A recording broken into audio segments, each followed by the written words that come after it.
Greetings, everybody. Welcome to your video series on an introduction to sociology. Today's topic, cultural sanctions. Let's get started.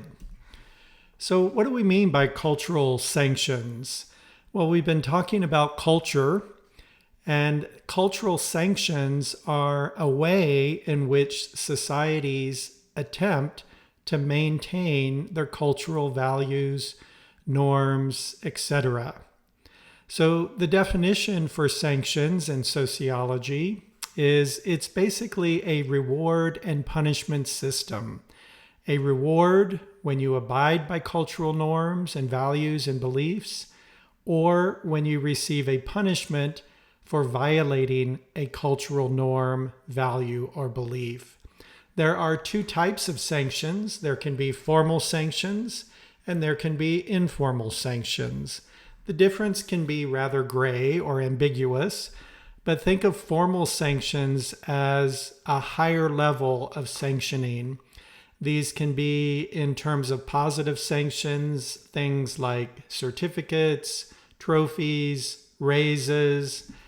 Informal sanctions are more things like, again, if we're thinking positive, body language, smiles, nods of approval, good job, good work, high five. Those kinds of things are more informal. When we think of negative sanctions, the formal negative sanctions are things like fines, jail time, shunning somebody, stigmatizing, labeling somebody, making fun of somebody. Informal sanction, negative informal sanction might be, a scowl, wagging your finger at somebody, turning your face away, turning your body away from them. Again, formal and informal is more in terms of level of importance. Something like a smile, a body language, facial feature is informal. Things that are more tangible, like trophies and certificates and fines or raises, monetary things, are more formal. Sanctioning is all around us at both the micro and macro level. Here in college, we sanction students a lot, both positively and negatively.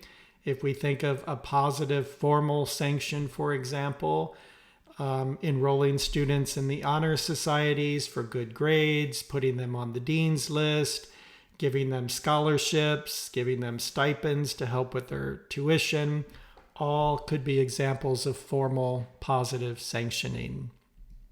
On the flip side, we also engage in formal negative sanctioning here with grades, for example. If you do not get good enough grades, things like your financial aid can be in jeopardy. You may be put on academic probation. You could even be withdrawn from the college for not upholding certain academic standards. And again, if we think of informal sanctioning here at the college, an informal sanction might be, hey, you need to think about doing a better job on your next paper. That would be an informal verbal sanction. Informal positive sanction. Hey, great job today on your paper. Or that was a really good comment you made in class. If you think about elementary school teachers, little stars, happy faces. Maybe your college teachers do that too. But those are more informal sanctioning. So again, sanctioning is just a way that society goes about trying to maintain its cultural values, its cultural beliefs, its cultural norms. And we do that negatively and positively, and both through formal and informal means. Now, let me ask you a question. How many of you would eat the meat of a cow or a pig?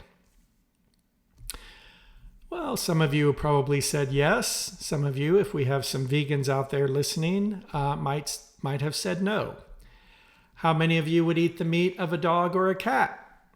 Well, I'm guessing most of you are now saying no. Maybe there's a few of you who would say, hey, yes, I'll eat anything. What's the difference here? Well, the difference is in our culture here in the United States, we consider our cats and dogs to be family members, right? We wouldn't think about eating grandma, and we're not going to think about eating Fluffy or Fido. If somebody were to acknowledge that they ate their pet, there may be a negative sanction that goes along with that. There may be a law against it in your jurisdiction.